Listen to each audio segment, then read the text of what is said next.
처음에 2.9라는 숫자에는 다들 그러면 인상의 강도나 경로가 더 가팔라질 수도 있겠다를 우려했는데 거인의 그림자라고 혹시 들어보셨습니까? 삼성전자, 하이닉스라는 이 거인들이 너무 우리 경제를 끌고 앞으로 가다 보면 지금 기준금리도 사실 이번 연속 인상의 반도체 호황에 따르는 외부에서 들어오는 막대한 유동성 그쪽에 맞춰서 금리 인상의 속도는 가지만 그 그림자에 갇혀있는 깡통 대출도 늘고 있다고 하고요. 구조조정 산업들을 생각하면 이 금리 인상의 속도가 지금 좀 빠른 게 아닌가. 근원 물가를 총재가 되게 강조했는데 지금 요번에 나온 우리나라의 그 물가 수준이 2.5%거든요. 그러니까 이 숫자가 분명히 목표인 2%보다 높긴 하지만 그 0.5라는 숫자가 하느니 지금 금리를 상당히 올려가면서 꼭 눌러야 되는 정도의 그렇게 압박이 있는 물가인가. 그래서 오늘 하는 총재께서 제일 많이 쓰신 표현이 하나가 있습니다. 호미라는 단어를 굉장히 많이 쓰셨는데 우리가 선제적으로 대응해서 지금 호미로 막을 수 있는 걸 막기 위한 조치였다.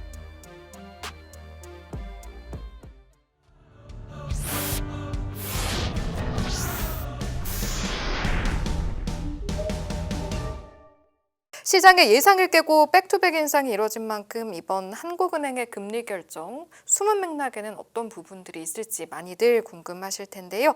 앞으로의 파급 효과 포함해서 다각도로 짚어보도록 하겠습니다. 오늘 1부 윤여삼 메리츠증권 투자전략팀장님 모셨습니다. 어서 오십시오. 네, 안녕하세요. 네, 안녕하십니까? 네. 오늘 한은의 결정, 네. 일단 좀 어떻게 해석해 보는 게 좋을까요? 어떻게 보셨어요? 오늘 그 상징적인 숫자가 두 개가 있습니다. 오늘 금통에서 2.9%와 3.25. 처음에 금리 결정 연속 인상이라는 결정이 나오자마자 뭐 여기 연합인포맥스 폴도 그러긴 했지만 꽤 팽팽했습니다. 저는 뭐 인상 쪽에 투표를 하긴 했는데요. 네. 거의 뭐 모든 폴들이 반대 반 정도 수준. 이번에는 약간 좀 올려도 되고 안 올려도 되는 정도의 그런 분위기.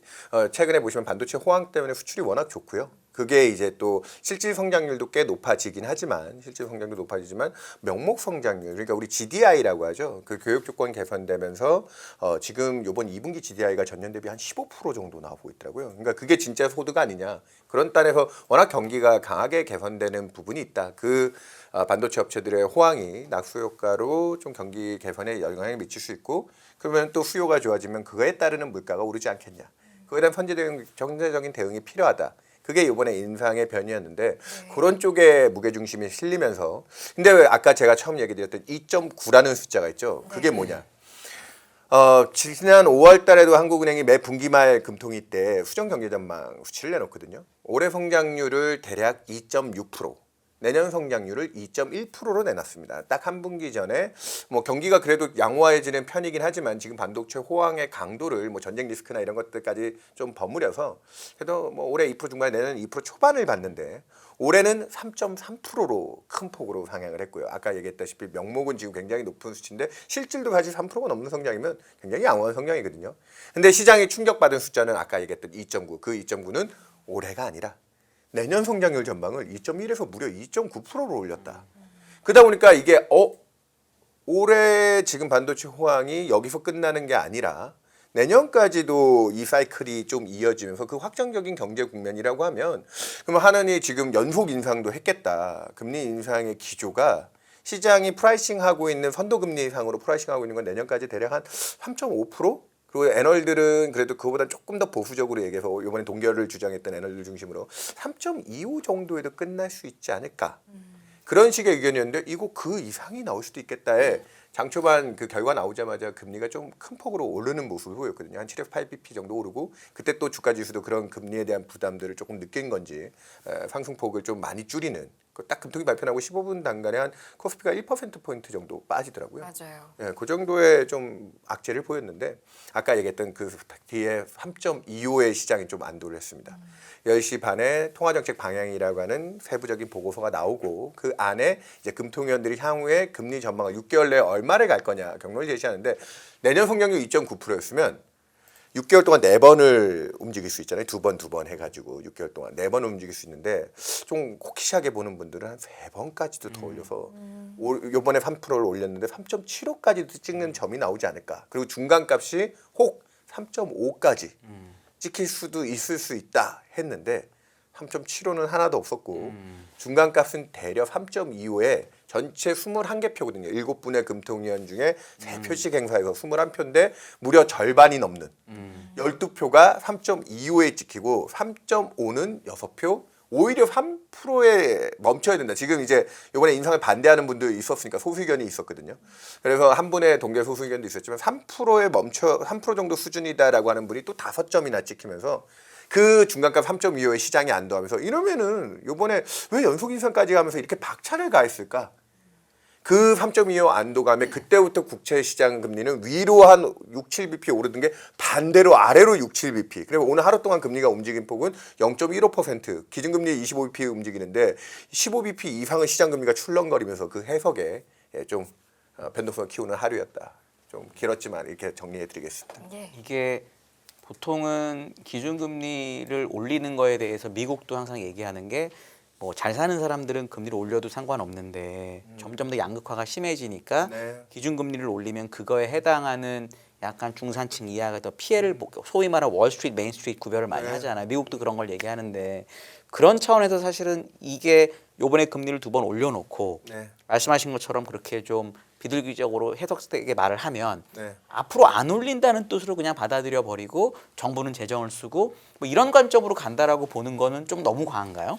아니요, 뭐 그렇게 또 보려는 시각들도 꽤 있었고 실제로 오늘 반응이 약간 그렇게 나왔어요. 근데 여기서 아이러니한 건 이게 또 이제 금통위 의원들과 그 내년 뭐 전망의 숫자를 만드는 하는에 이제 또 집행부 이 라인들의 조사 분할 좀 이런 라인들의 의견이 뭐 이렇게 꼭 일치할 수는 없는데 그 아까 그래서 처음에 2.9라는 숫자에는 다들 그러면 인상의 강도나 경로가 더 가팔라질 수도 네. 있겠다를 우려했는데 금통위원들은 그 부분 방금 지적하셨다시피 이게 우리가 너무 속도를 내다 보면 지금 요즘에 많이 쓰는 표현 중에 하나가 거인의 그림자라고 혹시 들어보셨습니까? 이 거인의 그림자라는 게 삼성전자, 하이닉스라는 이 거인들이 너무 우리 경제를 끌고 앞으로 가다 보면 지금 기준금리도 사실 이번 연속 인상에 아까 얘기되었다시피 반도체 호황에 따르는 그 수출과 그들의 교육 조건이 개선된 데 따르는 외부에서 들어오는 막대한 유동성 이런 부분들을 잘 관리해야 된다. 그들의 성과급이 뭐 일부 백화점 매출에도 연결되지만 최근 부동산 가격에도 또 연결이 되고 하니 뭐 그쪽에 유동성으로 쓰일 수 있으니까 그런 걱정들을 하고 있다 보니까 그쪽에 맞춰서 금리 인상의 속도는 가지만 그 그림자에 갇혀 있는 아까 얘기했다시피 최근에도 뭐 가계 연체율이 전년 대비해서는 10년 내 최대치로 지금 올라오고 있다. 가계 뭐 전체적인 원화 대출 연체율이 깡통 대출도 늘고 있다고 하고요. 구조조정 산업들을 생각하면 이 금리 인상의 속도가 지금 좀 빠른 게 아닌가. 일단은 성장이 단기간에 좀 좋게 나오고 수출이 높은 건 맞지만 지금 요번에 나온 우리나라의 그 물가 수준이 대략 근원 물가를 총재가 되게 강조했는데 2.5%거든요. 그렇죠. 그러니까 이 숫자가 분명히 목표인 2%보다 높긴 하지만 그 0.5라는 숫자가 하느니 지금 금리를 상당히 올려가면서 꼭 눌러야 되는 정도의 그렇게 압박이 있는 물가인가. 우리가 이 앞에 연속 인상을 실시했던 게 22년에 그 공급망 충격이 있을 때 네. 러시아 우크라이나 전쟁 때 그때는 우리나라 물가가 얼마를 갔냐면 헤드라인 6%에 그런 물가가 4%를 넘어갔거든요. 그때는 물론 0.5에서 3.5까지 올렸지만 지금 현재 2.5에 6월 달까지 2.5였던 기준금리가 7월, 8월 연속으로 해서 지금 3자를 올라왔는데 이 속도가 조금 빠른 게 아닌가에 대한 금통위원들의 또 인지가 있었다. 그래서 오늘 하는 총재께서 제일 많이 쓰신 표현이 하나가 있습니다. 호미라는 단어를 굉장히 많이 쓰셨는데 그리고 신 총재님의 이제 신현성 총재님의 성 신씨를 붙여가지고 누구는 또 이제 호미신이라고 총재님을 이런 호칭하는 얘기까지 돌았는데 우리가 오늘 금리를 올린 건 아까 정확하게 짚으셨지만 하는 총재 발언에 비하면 우리가 선제적으로 대응해서 지금 호미로 막을 수 있는 걸 막기 위한 조치였다. 그러니까 연속 인상이 이례적인 건 맞다. 그리고 그 풀리는 유동성에 대해서 우리가 좀 강한 시그널링 경고를 준 건 맞지만 이렇게 하면 향후에 올라갈 수 있는 인플레의 확산이나 번짐은 일부 통제할 수 있지 않겠냐. 그런 쪽에서 그래서 선제적이란 단어가 오늘 총재 입에서 가장 많이 나왔다. 그 선제적이란 걸 상징하는 그 재화가 호미가 된 거고요. 호미로 가래로 막지 않게 호미로 오늘 대응한 거다. 그러니까 다시 말해서 가래로 막을 일들을 만들지 않으려고 홈이 그러니까 선제적인 조치를 취한 것이다라는 이야기인데 네. 이제 지금 말씀하신 건 금리 인상의 속도가 좀 다소 빠른 게 아닌가라는 말씀도 해주셨잖아요. 그럼 네. 오히려 호미로 막아서 반작용으로 올 만한 것들은 없겠습니까? 아까 뭐 거인의 그림자 얘기하면서 일부 이제 지금 최근에 이제 가계 신용 쪽이나 금리에 대한 민감도가 높아진 좀 소외계층들이 있어요. 그래서 오늘 또 나온 조치가 또 미시적으로 하나가 있었습니다. 한국은행이 이 중소기업이라든지 지방의 이제 좀 저기업들에게 조금 약한 소기업들에게 죄송합니다. 소기업들에게 금융중개 지원 대출이라고 해서 아주 저리에 이제 뭐 기준금리보다도 현재 좀 뭐 낮은 수준의 예. 저리에 대출을 해주는 금리가 있는데요. 보통 기준금리와 같이 연동해서 움직이거든요. 근데 이번에 기준금리는 연속 인상을 했음에도 불구하고 금융중개 지원 대출은 인상을 하지 않고 현행 그전 수준을 그대로 유지하는. 그러니까 방금 얘기했던 소외계층 쪽에 좀 어려운 영역 쪽에 있는 데에 대한 연속 인상의 부담들을 그런 식으로 조금 컨트롤하려고 노력을 했다. 그런 식으로 좀 봐주시면 될 것 같고요. 그리고 아까 얘기 드렸다시피 점도표의 중간값이 6개월 내에 3.25 한 번밖에 인상을 하지 못할 거다라는 것에 대해서 총재도 분명히 좀 얘기를 설명을 했습니다. 인상의 속도가 앞으로 좀 완만해지는 것이 아니냐. 그렇죠. 왜냐하면 지금 2달 연속으로 올렸는데 6개월 내에 한 번이면 아까 얘기 드렸다시피 4번의 회의에서 지금 시장의 기대치는 올해 적어도 이번에 연속 인상을 하게 된다면 그 금리 인상의 강도, 그 탄성이라고 하죠. 탄력. 그걸 생각하면 4분기에도 한 번 정도는 더 올릴 수 있고 내년 1분기까지 한 3.5%까지는 가는 거 아니야? 했는데 내년 1분기까지 3.25 중간값이에요. 그러면 4분기는 건너뛸 수도 있겠는데. 근데 총재가 직접 그거를 속도를 좀 완만하게 조정했다.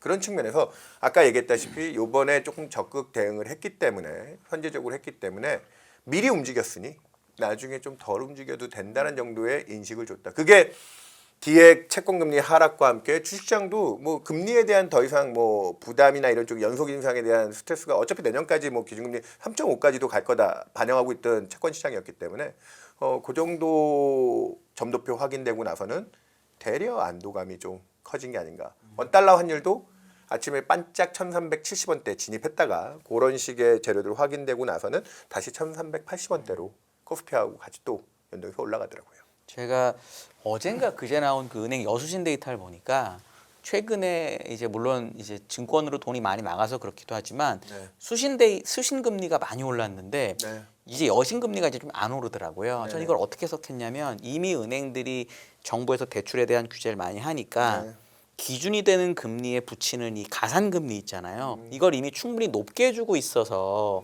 수신 금리를 높게 하는 와중에도 여신 금리를 높지 못하는 현상이 최근에 벌어진 게 아닐까 생각했었거든요.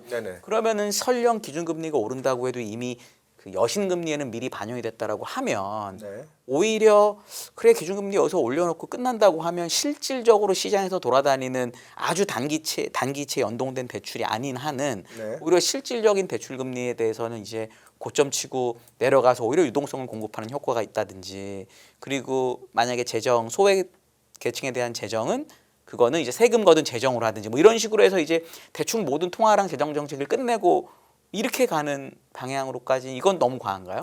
그건 조금 앞서갔다 생각이 드는데요. 뭐 우리나라도 이제 좀 만기가 긴 뭐 채권들의 일부 연동된 대출들이 최근에 나온다고 하지만 아직도 메인은 뭐 CD도 아직 쓰고 있고요. 심지어는 커픽스 6개월, 12개월 금융치를 제일 많이 쓰는 것 같던데요. 뭐 6개월, 12개월짜리도 많이 쓰긴 하지만 보통 통화정책의 기준이 되는 금리들은 3개월 내외 금리들을 많이 두고요. 그러니까 요 근래도 대출 금리에 반영되어 있는 것들을 전반적으로 녹여놓고 보면 한 차례 인상 정도 이번에 연속 인상에 대한 리스크까지는 녹여놓은 상황이었는데 내년까지 전반적인 수신금 그러니까 요번에 보니까 그거는 또 은행들이 2022년 긴축기하고는 조금 다른 게 하나는 있습니다. 방금 가산금리 얘기를 잘 하셨는데 그때는 은행들이 대출이 워낙 빠르게 나가다 보니까 자기네들의 예대 마진 아까 여수신 금리의 차이를 자기네들이 대출 금리를 좀 눌러서라도 Q가 양이 많으니까 가격적인 조금 손해를 봐도 문제없이 그때 많이 했는데 지금은 은행들이 Q가 대출이 많이 나가지 않는 상황이잖아요. 그렇죠, 못 나가게. 그러니까 아까 충분히 반영돼 있다라고 얘기하고 있지만 은행들이 아직 녹일 수 있는 룸이 저는 충분히 더 남았다. 그래서 요 근래 나타나는 현상 중에 하나가 2022년에는 우리 기준금리가 3.5를 갔을 때도 주담대 평균금리가 그때 당시에 5%를 넘기지 못했습니다. 근데 제가 알기로 아까 그걸 보고 얘기하시는 것 같아요. 요번에 3%밖에 안 왔는데 지금 평균 주담대 금리가 이미 5%를 지금 육박하고 있고 그 다음에 그 상한이 있잖아요. 그 주택담보대출 상한 금리가 그때 22년에도 7%를 채 넘지 않았는데 요 근래 얼마인지 아십니까? 상한이 8%까지 지금 솟구치는 모습이 나오고 있더라고요. 그래서 제가 은행에 또 친분 있는 분들하고 얘기하면 앞으로 기준금리가 한두 차례 정도는 더 올릴 수 있지 않겠냐 얘기했더니 추가적인 그런 은행 대출 금리에 대한 스트레스나 그래서 은행들이 요즘 고민이 많아요. 연체율이 계속 올라오고 있다고 아까 얘기 드렸잖아요. 네. 그러니까 이게 자영업자들이라든지 이런 좀 소외계층 쪽에서는 깡통 대출 뭐 이런 것들이 좀 늘고 있는 부담이 있고요. 그러다 보니까 전체적으로 경기가 좋다고 하는데 22년보다는 우리도 기준금리를 작년까지 2.5까지 낮춰놓긴 했지만 그 역사적으로 놓고 봤을 때 아주 이징돼서 유동성이 펑펑 풀려나올 정도의 수준이 아니었거든요. 우리 팬데믹 때 0.5까지도 기준금리 낮췄었는데 2.5가 중립 수준이라 했는데 지금 다시 3% 내년까지 적어도 3.25 정도까지는 가지 않을까? 그리고 그 2.9%의 내년 성장이 나온다면 집행부의 계획대로 그로스가 그렇게 나오면 금통위원들이 3.25에서 멈추지 못할 수도 있습니다. 네. 그래서 저희도 지금 3.5%까지 그동안 채권 시장이 프라이싱하면서 국고 3년 금리가 어제 오늘 금통위 맞이하기 전까지도 3.8%였거든요. 네. 그러니까 채권 시장 금리죠. 시장 금리들 그걸 좀 충분히 반영하면서 3년이 3.8%에 10년짜리 국채 금리가 4.2%까지 올라왔지만 시중 금리들은 제가 보니까 반응이 이번 연속 인상 리스크까지는 반영했는데 아직 끝나진 않았다. 그래서 저는 아직 정책의 여지는 좀 남아 있고요. 그리고 또 지금 오늘 오히려 이제 아까 좀 연속 인상에 따른 안도감을 좀 줬는데 네. 내년도까지 반도체 호황의 경제권이 좋다면 그 자체로도 뭐 우리 코스피에는 좋은 재료가 될 수 있겠지만 통화정책단에서 유동성 흡수 쪽은 그럼 기준금리 3.5%에 대한 리스크를 완전히 베낄 수 없다. 그래서 오늘 국고 3년 금리가 아까 장중에는 3.9까지도 치솟았다가 얼마에 끝났느냐? 3.7대 중반. 그러니까. 그러니까 이게 3.25 정도에서 최종으로 끝난다라고 하면은 아마 아래쪽으로 룸을 더 많이 가져갈 수 있었어요. 25비 더 가는 거 아니에요? 그러니까 저는 보통 통화정책이 중립이라고 하면 인상도 인하도 없으면 국고 3년 금리는 대략 기준금리 25bp 움직이니까 30bp면 충분하다. 그러면 3.25면 3.5대까지도 빠져줄 수 있는 거예요. 근데 아직 거기에 대한 자신감이나 확신은 없다. 오늘 우려의 위쪽으로 열릴까봐 걱정했던 거는 네. 맞고 반작용이 있었지만 우리 그러면 내년까지 진짜 2% 후반대 성장이 나올 수 있는 건가요? 물가가 제일 중요하다고 했지만 내년까지 그 성장에 대한 숫자들이 현실화될 수 있는지 그게 그렇게 현실화돼야 수요 물가에 영향을 줄 거기 때문에 그거까지 좀 확인해야 돼요. 그래서 리포트 쓰신 것처럼 3.8 정도가 할 때 3년분은 적정하다 이렇게 쓰신 게 아이, 어떤 이유네요. 저는 이번 연속 인상을 보면서도 터미널 레이트라고 우리 표현하죠. 네. 최종 금리는 3.5 정도에서 멈춘다. 그러면은 3.8 위에서 한동안 우리 8월달에 금리가 왔다 갔다 했거든요. 이번 달 연속 인상에 대한 리스크 보면서 거기서는 채권 투자자들이 좀 대응해봐야 될 영역이다. 사는 쪽으로. 예, 맞습니다. 매수해야 된다. 자연스럽게 환율에도 눈길이 쏠리게 되는데요. 네네. 한미 금리 격차가 이제 축소되다 보니까 원달러 환율 추가 하락 부분에 있어서는 가능성 어느 정도로 점치시는지도 궁금합니다. 제가 이거를 이렇게 얘기하면 안 되긴 하지만 7월달에 어떤 그 투자자분이 저한테 원달러 환율이 7월달부터 워낙 세지기 시작하니까 아 이게 우리나라가 금리를 올려서 그런 건가요?라는 문의를 하시는 분이 왕왕 있더라고요. 아, 금리차 중요하고 또 총재께서도 5월달에 이 대외 금리차가 그동안 역전이 좀 우리가 미국보다 낮은 금리를 좀 오래 지속해 왔기 때문에 그런 거에 대한 뭐 축소에 대한 의미 부여 뭐 이런 거 좀 해주시긴 했는데. 저는 뭐 그것도 일부 영향이 있었다 보지만 제일 중요한 건 수급 여건의 차이가 컸다고 합니다. 그러니까 오히려 되려 이렇게 묻는 분들한테 그럴 수 있다고 얘기해 줬던 게 외국인들이 요즘 주식 매도가 상당히 많이 약해졌잖아요. 네. 올해 7월 달까지 뭐 우리 팀장님이 저보다 더 잘 아실 수도 있지만 외국인이 올해 얼마 주식 매도했습니까? 올해 7월 달까지. 그러니까 누적 잔액으로 제가 보니까 한 170, 80조? 네. 달러로 환산하니까 1,200억 달러를 매도했더라고요. 1,200억 달러. 우리 작년에 우리 기업들과 우리 전 국민이 뼈 빠지게 해가지고 경상수지 흑자라고 하죠. 바깥에서 이제 벌어들여서 남긴 돈이 얼마였는지 앵커님 아십니까? 1,300억 달러였습니다. 작년에 우리가 그것도 사상 최대치였어요. 1,300억 달러. 그렇게 벌어들인 게 올해 코스피가 올라서 외국인들이 리밸런싱 때문에 어쩔 수 없이 팔았다고 하는 주식의 강도가. 근데 작년에 우리가 1,300억 달러를 벌었다고 기업들이 주로 벌겠죠. 그 돈은. 그럼 기업들이 그걸 다 들고 들어올 것 같으세요? 아이 그렇지 않죠. 보통 6대 4 정도를 얘기하거든요. 근데 한동안 원화가 워낙 약했으니까 달러가 좋았으니까 5대 5에서 심지어는 4대 6까지 달러를 더 놔두는 쪽에 행보가 있었는데 올해 이제 보니까 외국인이 1,200억 달러를 매도했다. 근데 상반기 작년에 그러면 절반을 들고 들어왔 때도 작년 경상수지에서 달러에 대한 공급이 한 7, 800억 달러가 안 됐다는 얘기거든요. 근데 올해도 제가 뭐 이 얘기까지 하면 좀 그렇긴 한데 뭐 어떤 기관들을 통해서 좀 추정을 해보니까 올해도 7월 달까지 우리 기업들이 환전을 해서 들어온 이 달러에 대한 압력을 대략적으로 들어봤더니 800억 달러가 안 되더라고요. 올해도 돈을 많이 벌고 있는데 네. 그 정도 수준이었는데 올해는 지금 아까 반도체 호황으로 지금 성장률 전망 특히 교역 조건 GDI 뭐 명목 GDP가 높게 나온다고 했잖아요. 그러면 올해 경상수지 흑자를 지금 얼마를 추정하고 있느냐? 보수적으로 보는 회사들이 3천억 달러, 1천억 달러. 3천억에서 3,500억 달러. 많이 조금 이제 호전적으로 본 데는 4,500억 달러까지 봅니다. 그럼 평균값으로 보면 한 4천억 달러 근처까지도 올해는 벌 것 같아요. 작년에 3배입니다. 절반만 들고 들어온다고 해도 뭐 2천억 달러에 가까운 돈이고요. 근데 우리가 외국인들이 왜 7월 달까지 원화가 약했냐? 뭐 그때도 우리는 뭐 7월도 금리 인상도 했는데요. 뭐 그때 뭐 변한 것도 있긴 하지만 달러 수급이 그때는 들고 들어온 돈이 800억 달러가 안 되는데 나가는 돈은 1,200억 달러였다. 그 괴리차만큼의 원화 약세가 1,550원, 60원까지도 밀어 올렸는데 딱 하이닉스가 ADR로 280억 달러 들고 들어온다. 그때부터 수급이 풀렸죠.